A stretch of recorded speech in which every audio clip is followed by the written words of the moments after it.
All right, final exam cheat sheet, picking up here with problem number 15 on our final exam. This one will come from Chapter 11, Section 2. This is our first Chapter 11 problem. It is worth mentioning right here that we never did have a Chapter 11 test. All of these problems will be pulled directly from our notes in some way, shape, or form. So these Chapter 11 problems, you're going to have 4 of them. This is the first of them. This is the most heavily represented chapter in the final exam. And again, it just had to do with the fact that you did not have a Chapter 11 dedicated test. So anyway, back to this problem. Problem number 15. Chapter 11 dealt with the 3 dimensions of measurement. The name of the unit was circumference, area, and volume. Each of those represented a different dimension of measurement. Circumference was introduced in section 1 of chapter 11, where that's a one-dimensional unit of distance.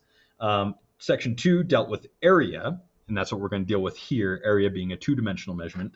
And then we get deeper into chapter 11, we get into volume being a 3-dimensional amount of space that's created. So in this problem, problem number 15, you're going to see a diagram like this. You're going to be given a circle, and then there's going to be some slice in this circle with some given central angle measurement, and then a radius to that circle that has information provided in the diagram. Your task is going to be to find the area of the minor, what we call sector in this diagram. Basically, if we consider this like a pizza, we're going to find the area of the given slice of pizza. And section 1 dealt with something called arc length, which is similarly tied to what we have here in section 2, which is sector area. In both cases, we ended up with formulas that solve for the area, or in section 1, the length of a given portion of a circle. And it's based off the similar concept saying that, like, well, if this is a 360-degree full circle, this central angle is simply a portion of that 360-degree piece. And the basic logic is that whatever portion this slice is of 360 degrees, then the area of this portion should be the same ratio based on the whole circle. Okay, so in this case, it's 70 degrees. So the 70 degrees out of the 360 should match the 70 degree out of 360 portion of whatever area this slice is compared to the whole circle. So anyway, to paraphrase down to what our formula we're going to be using, one of the highlights of section 2 from chapter 11 is we have the following. The area of a sector. The area of a sector, in this case, that's this slice, this minor slice UTV, because technically there are 2 sectors here. There's this Pac-Man larger sector, and then you have this smaller slice. For the area of the smaller slice, which is what you're going to be doing on number 15 on your final exam, we get the following formula. We're going to have the measurement of the arc that is created by this central angle over 360 degrees, all multiplied, and since this is going to deal with area, multiplied by the area of the full circle. So just breaking this down again, this fraction right here is going to be comparing this central angle, the 70 degrees is going to pair up with this 360 degrees. But we're going to basically create a fraction based on the size of this slice.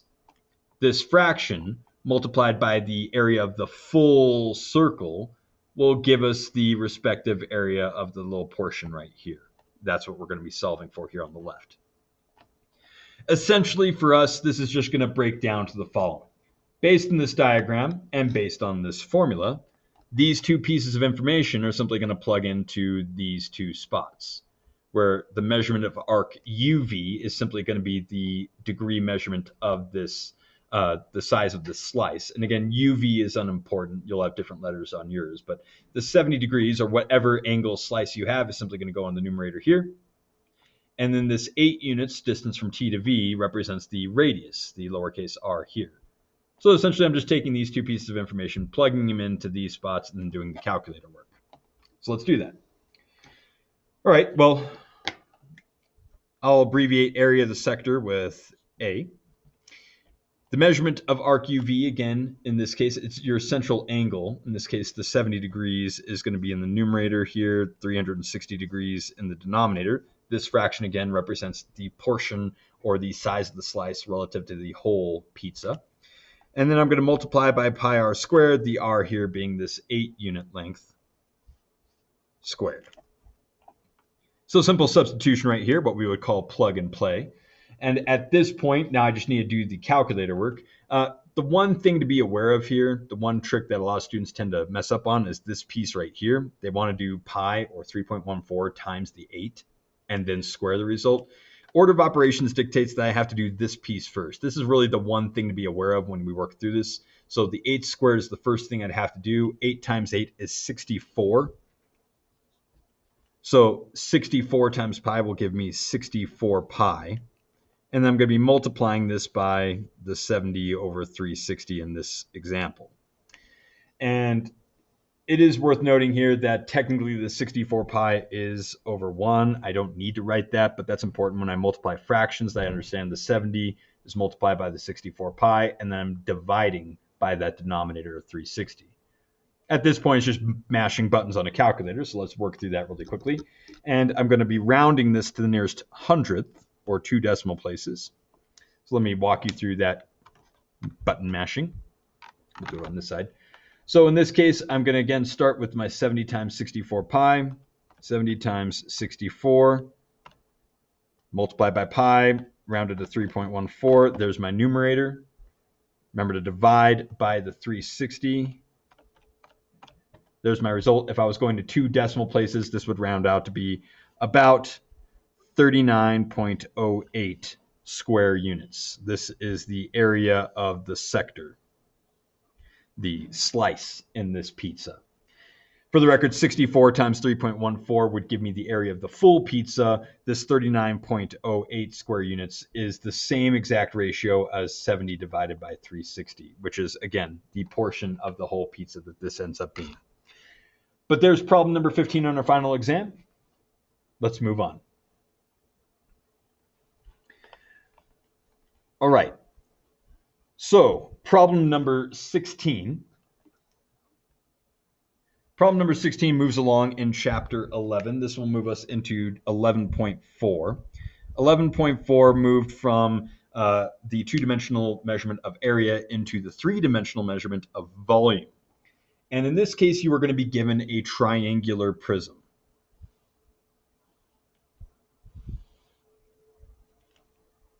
Now, the way I'm drawing this ends up looking like a little bit like a piece of cake. The orientation, in other words, like how I've actually drawn this, may be completely different on your final exam. I might take this and turn it sideways, roll it over, and flip it on a different side. Fundamentally, this is still going to be a prism. And by definition, what we learned in section 4 of chapter 11, that with a prism, essentially it boils down to this. I have 2 congruent bases, both of which happen to be triangles here. And actually, to go a little bit deeper, these will end up being right triangles for your final exam, problem number 16. But you're going to have 2 congruent bases. So the area of this triangle on the bottom is the same exact area of this triangle on top. On each side of this prism, you're going to have rectangles, right? So that's by definition what we call a prism. And particularly in this case, what you'll see on number 16 is you will have a triangular prism. That will matter when it comes to solving the volume. But then you're going to be given some information about some of the dimensions of this prism. So for instance, you might get the following, like this side of the triangle is 12 units. This side here is 3 units. For the record, that would also be 12 units, and this would also be 3 units. And then you're going to be asked to solve for some other piece. Let's call this W, the width or depth or height or altitude.